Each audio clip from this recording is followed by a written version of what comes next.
ipakita ko sa inyong ano guys, oh, gina-order ko to sa TikTok guys, yung Aim Food foot massager, oh. Ito guys, subukan ko kung maganda ba talaga ito guys, legit ba. Pero bago natin ano ba yun? Bago natin i-on, nagamit tayo ng castor oil, no? Plasan muna natin guys bago magpasit pa under.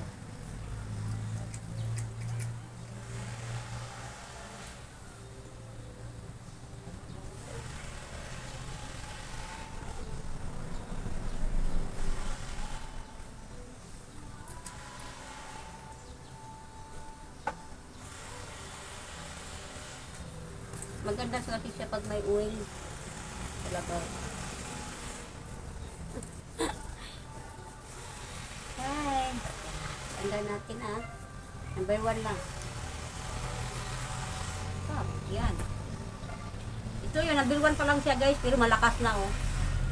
Yan, minamasad yung paa natin. Yan, oh. Malakas, yung ugat-ugat ko, nag-a-active siya oh. Maganda pala ito, nakakatubong. Dagdagan ko pa ng number 2. Number isa. Ayan, lakas na. Grabe siya guys, oh.